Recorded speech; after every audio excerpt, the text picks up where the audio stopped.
Assalamualaikum warahmatullahi wabarakatuh. Bagaimana kabar rekan-rekan mahasiswa dimanapun Anda berada? Saya harap Anda semua dalam keadaan kabar baik dan sehat. Baik, kali ini saya Novi Catur Muspita, SPD MSI, selaku dosen FISIP Unisba Blitar untuk mengajak rekan-rekan mahasiswa dalam pengantar, khususnya adalah pada konteks sosiologi pendidikan.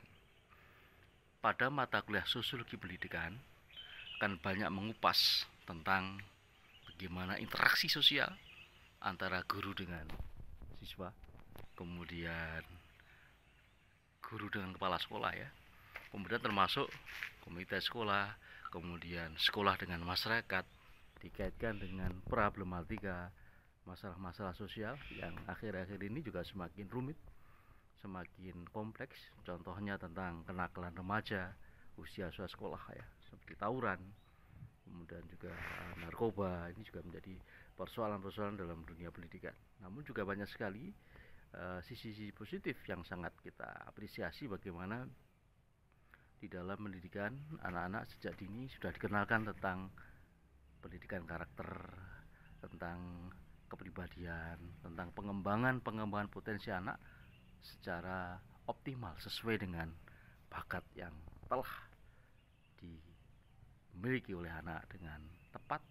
Maka guru pun bisa menyesuaikan dan mengembangkan secara optimal. Baik, berkaitan dengan pengertian sosiologi pendidikan, apa itu adalah bagaimana sosiologi diterapkan ya untuk memecahkan masalah-masalah pendidikan yang fundamental. Kalau kita bicara masalah-masalah pendidikan ya, sangat-sangat banyak sekali yang terjadi di masyarakat. Tiap negara bisa beda, tiap daerah juga sangat-sangat beragam yang terjadi.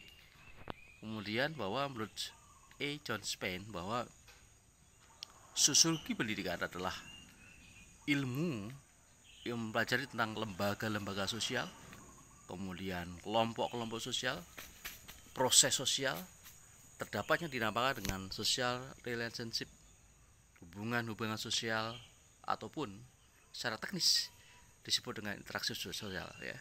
Interaksi sosial di mana di dalam dan dengan interaksi sosial itu individu memperoleh dan mengorganisir pengalamannya ya, bahwa dalam sosiologi pendidikan individu-individu yang dalam belajar di sekolah itu tidak sekedar bagaimana mendapatkan pengetahuan, tidak sekedar mendapatkan sebuah wawasan, tapi lebih daripada itu, bagaimana sekolah sebagai lembaga yang begitu peran strategis untuk membangun sebuah mental ya.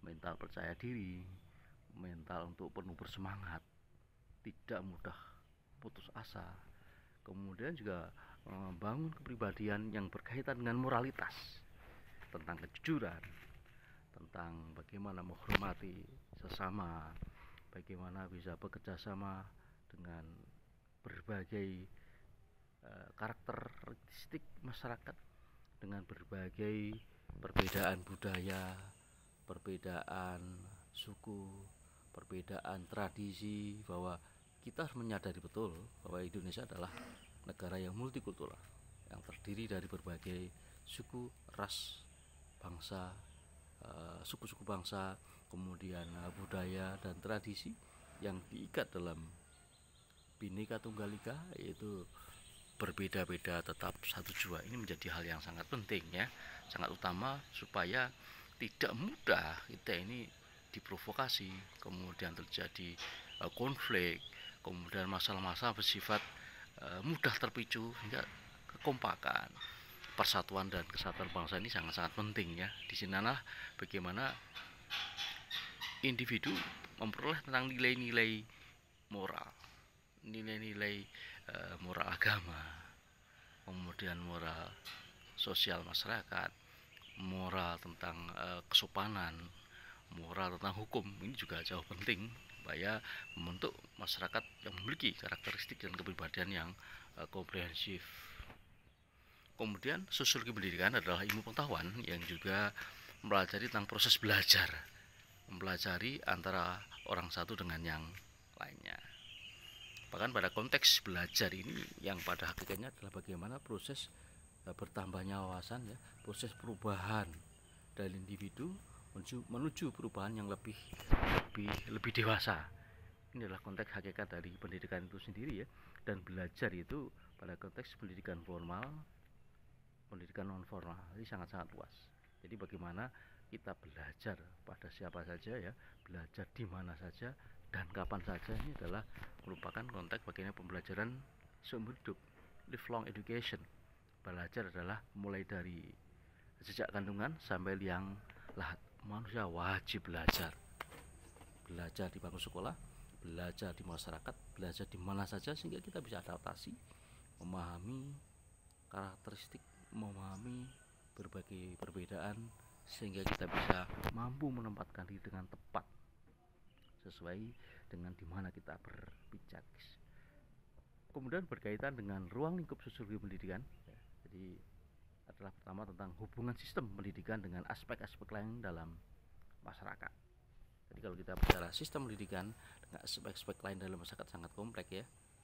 Kalau kita bicara sistem pendidikan, aturan-aturan. Jadi kalau kita bicara pendidikan formal, tentu, ya, berseragam, ditentukan jamnya, ya, mulai jam 7 sampai jam 12 misalkan. Ada lagi yang kelas full day jam 7 sampai jam 16, karena di sana ada praktek-praktek ibadah, sholat duhur berjamaah, sholat asar berjamaah, kemudian juga makan dan sebagainya, untuk membentuk karakteristik yang nilai-nilai moralitas dan juga etika sosial ditanamkan di sana.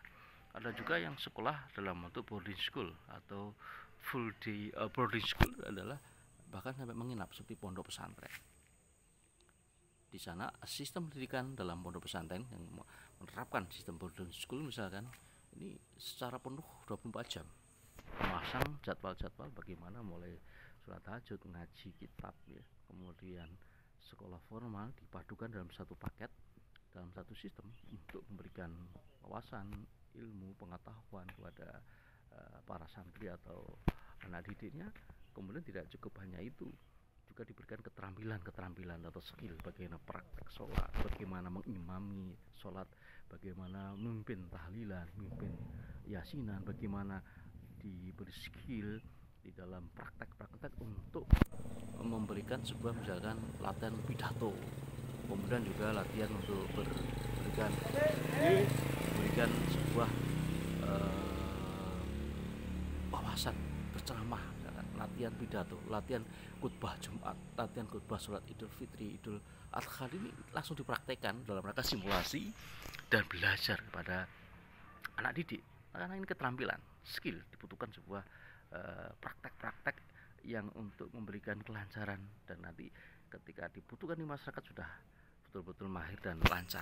Masuk sekolah-sekolah misalkan sekolah masak, kemudian ada lagi sekolah sepak bola, ya memang praktek langsung membentuk tidak sekedar wawasan, kemudian sikap, dan juga pada sisi keterampilan. 3 hal inilah yang menjadi aspek dalam pendidikan, yaitu aspek kognitif, membentuk wawasan, pengetahuan, ya, menambah ilmu dalam berbagai bidang sesuai dengan diajarkan dalam konteks kurikulum pada sebuah sekolahan. Kemudian adalah sisi adalah pada aspek afektif atau sikap. Nah, disinilah pada afektif atau sikap ditanamkan tentang nilai-nilai, ya, kejujuran, nilai-nilai suka menolong, peduli dengan sesama, kemudian empati dan peduli terhadap keluhan-keluhan atau kondisi-kondisi sosial di masyarakat adalah bersifat afektif, sikap. Dan sikap ini lebih bagaimana perasaan, ya. Bagaimana ketika ada saudara kita yang sakit, bagaimana ada saudara kita yang mengalami bencana, kita ada rasa kasihan, kemudian sikap peduli untuk membantu dan menolong misalkan dengan donasi atau yang lain. Tadi ini sudah sifat-sifat sikap sosial. Ini merupakan sikap itu lebih pada afektif, pada perasaan yang diasah, dan sangat percuma dan sangat disayangkan sekali kalau hanya seorang anak didik itu pintar, kemudian cerdas, wawasan apa saja mahir, namun tidak punya sebuah sikap moralitas rasa kepedulian dengan sesama ini justru malah sangat-sangat merepotkan, dan kelak akan hanya menghasilkan produk-produk yang lebih hanya mementingkan diri sendiri, egoisme, dan ketika hanya ingin mengeruk keuntungan tidak memikirkan bagaimana dampak lingkungan, dampak sosial pada masyarakat ini yang sangat memprihatinkan. Kemudian yang ketiga adalah psikomotorik atau keterampilan. Ya, ini bagaimana keterampilan itu bersifat bagaimana keterampilan praktek ya, yang memang dilatih dan disiapkan di dalam sekolahan, tergantung apa yang disiapkan. Misalkan kalau di pondok pesantren atau di sekolah-sekolah yaitu praktek sholat, bagaimana praktek memasak, praktek misalkan di SMK itu praktek bagaimana memperbaiki sepeda motor, praktek bagaimana mengembangkan tentang praktek-praktek tentang elektro, tentang mesin. Dan ini bersifat skill ya, keterampilan dan kemahiran. Dan ini skill mahir itu yang butuh terampil, butuh dilatih, butuh jam terbang, butuh pengalaman, dan ini yang dibutuhkan sebagai life skill ya. Bagaimana ketika nanti kelak kembali kepada masyarakat, punya life skill apa? Kemampuan untuk hidup, kecakapan yang bersifat keterampilan dan dibutuhkan oleh masyarakat, maka akan pula kemampuan itu bisa menghidupi dirinya menjadi orang yang mandiri, memiliki penghasilan dan cukup sehingga bisa melangsungkan kehidupan dengan lebih baik dan lebih ya, mandiri. Itu yang tentu sangat diharapkan. Apa itu yang dimaksud pada sistem pendidikan dengan aspek-aspek lain dalam masyarakat? Salah satunya adalah hubungan pendidikan dengan sistem sosial atau struktur sosial. Bagaimana pendidikan mengajarkan tentang sistem sosial, kemudian struktur sosial. Yang kedua adalah hubungan antara sistem pendidikan dengan proses kontrol sosial dan sistem kekuasaan. Bagaimana pendidikan memahami tentang aturan-aturan dan norma yang berlaku di masyarakat, tentang sistem politik, tentang pemilu, bagaimana anak didik kita terutama yang SMA ini sebagai pemilih pemula disadarkan betul, diberikan edukasi, diberikan sosialisasi untuk peduli terhadap sistem politik, itu menggunakan haknya dengan tepat ketika pada saat pemilu ya. Tidak bersikap acuh kemudian berpikir negatif saja terhadap politik, bagi memahami konteks politik secara luas dan komprehensif, peduli terhadap pemilu, peduli terhadap perkembangan isu-isu nasional, hingga belajar dan ikut peduli untuk kemajuan bangsa dan negara. Salah satunya menggunakan hak pilih dengan baik dan tepat dan tidak terkecoh, tidak mudah terbawa oleh isu-isu yang tidak bertanggung jawab, yang memprovokasi, mengajak misalkan untuk golput dan sebagainya. Ini merupakan hal yang penting, termasuk ajakan-ajakan yang bersifat mengajak provokasi untuk konflik, menuduh orang lain, menghujat dan sebagainya, sangat perlu dihindari. Bahwa kita adalah berpikir sehat, berpikir secara rasionalitas, bukan berpikir dengan emosional. Ini yang diterapkan pada anak didik kita. Yang kedua adalah tiga adalah fungsi pendidikan dalam kebudayaan, penting ya. Jadi kebudayaan membangun sebuah manusia yang beradab, manusia memiliki peradaban unggul, manusia memiliki nilai-nilai moralitas ya, taat pada norma agama, norma kesopanan, norma kesusilaan, dan norma hukum, sehingga terjadi adalah masyarakat yang makmur, sejahtera, dan masyarakat yang mentaati aturan, sehingga masyarakat dalam kondisi masyarakat yang tertib, masyarakat yang aman. Kemudian yang keempat adalah fungsi sistem pendidikan dalam proses perubahan sosial dan kultural atau usaha mempertahankan status quo. Fungsi sistem pendidikan formal berkaitan dengan kelompok rasial, kultural, dan sebagainya dipahami secara utuh, secara lengkap di sini.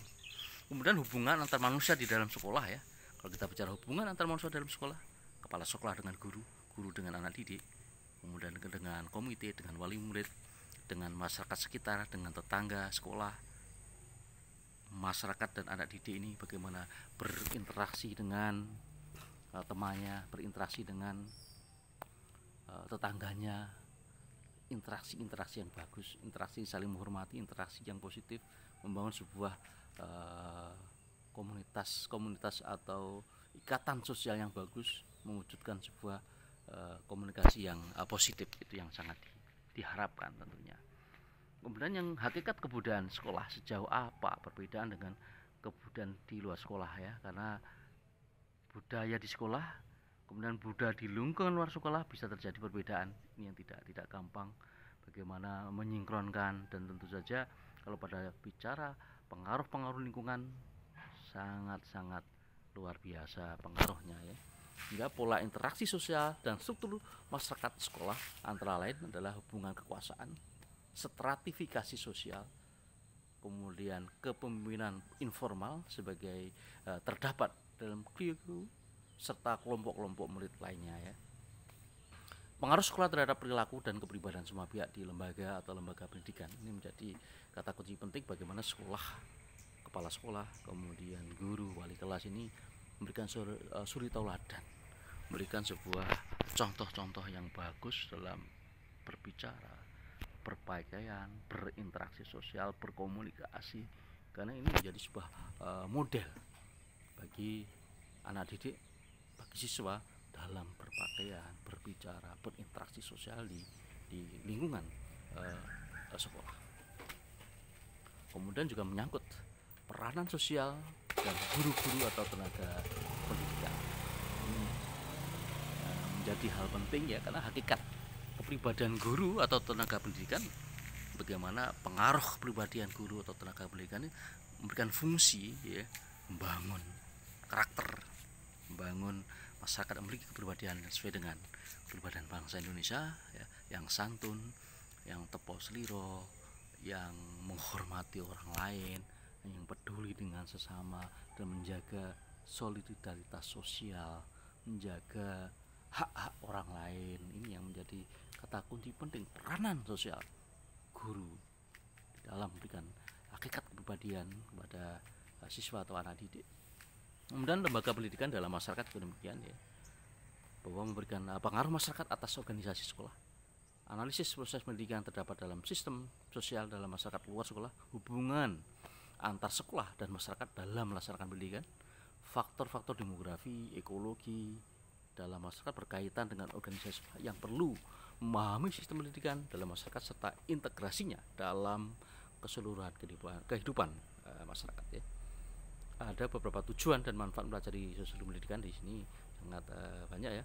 Bagaimana berusaha ya, peranan sosiologi daripada kegiatan sekolah adalah memahami tentang masyarakat, pertama sekolah ditinjau dari aspek intelektual, kemudian juga memahami beberapa jauh guru dapat membina kegiatan sosial anak didiknya untuk mengembangkan kepribadian anak, kemudian untuk menyelidiki faktor-faktor kekuatan masyarakat yang bisa menstimulir pertumbuhan dan kepribadian anak, adalah yang berikutnya mengadakan integrasi kurikulum pendidikan dengan masyarakat sekitarnya agar supaya pendidikan mempunyai kegunaan praktis di dalam masyarakat dan negara seluruhnya. Di sini ada pentingnya sosiologi pendidikan ya, bahwa pentingnya sosiologi pendidikan itu kenyataan ya, menunjukkan bahwa masyarakat mengalami perubahan sosial yang begitu cepat, progresif, dan kerap kali menunjukkan segala yang bersifat cepat sekali. Kemudian guru adalah seorang administrator, informator, konduktor dan sebagainya yang harus berkelakuan menurut harapan dan masyarakat. Tentu saja norma ini ya, aturan-aturan harus ditaati oleh seorang guru. Anak berbeda dalam bakat dan pembawaan karena pengaruh lingkungan sosial yang berlainan. Bagaimana anak didik ini dipahami sebagai anak yang memiliki keunikan, memiliki sebuah keunggulan yang berbeda-berbeda, dan seorang guru, seorang pendidik mampu memahami, mampu melihat anak sebagai sosok yang unik, kemudian memperlakukannya juga sesuai dengan perkembangan anak, sehingga supaya anak potensi-potensi yang ada bisa berkembang secara maksimal dan optimal. Lagi-lagi kalau kita bicara potensi anak ini sangat beragam ya. Ada anak yang memang berbakat pada sisi motorik, ternyata dia seorang atlet sepak bola, basket, dan kelak nanti ternyata bisa dimaksimalkan sebagai seorang atlet dan bekerja di sana. Ada yang memang dia ahli dalam konteks IQ yang tinggi, menjadi seorang dokter, kemudian bekerja di bank dan sebagainya. Banyak karakter. Ada yang memang dia pintar nyanyi, menciptakan lagu, menciptakan aransemen, ya dikembangkan. Ada yang menari ya. Dan ini memiliki karakter yang berbeda. Ada yang memiliki kecerdasan spasial ya, di bagaimana mendesain ruangan, mengatur sebuah bangunan dalam planologi. Ini suatu keunggulan yang memang dikembangkan secara optimal, akan sangat tepat dan cocok, dan menghasilkan sebuah kemandirian dan kompetensi yang sangat dibutuhkan oleh masyarakat. Dan anak dalam perkembangannya dipengaruhi oleh orang tua ya, kemudian pendidikan informal, pendidikan formal, kemudian guru-guru, masyarakat dan sekitarnya. Sehingga kata kunci dalam kata penting dalam sosiologi pendidikan adalah bagaimana melihat masyarakat dalam konteks pendidikan ini saling berkaitan, dan ingin membangun sebuah karakter anak atau anak didik menjadi masyarakat yang mandiri, yang cerdas, yang mampu mengatasi berbagai persoalan dirinya, problem solving ya, memiliki kemampuan komunikasi yang bagus, bekerja sama dan mampu adaptasi terhadap berbagai perubahan sosial yang ada di masyarakat, mampu melakukan sebuah kerjasama dan interaksi dengan masyarakat yang memiliki berbagai macam perbedaan baik sisi budaya, tradisi yang terjadi, maka akan lahirlah sebuah kompetensi yang bagus ya, yaitu kognitif, afektif, psikomotor, dan kemampuan untuk problem solving, komunikasi, serta bekerja sama dengan optimal. Terima kasih banyak atas perhatiannya. Semoga materi ini bermanfaat dan kita senantiasa menjadi seorang pendidik di mana saja kita berada, memberikan sebuah nilai-nilai edukasi kepada masyarakat, memberikan manfaat pada lingkungan dan masyarakat yang ada di sekitar kita. Terima kasih. Salam sehat dan semangat. Akhirul kalam. Wassalamualaikum warahmatullahi wabarakatuh.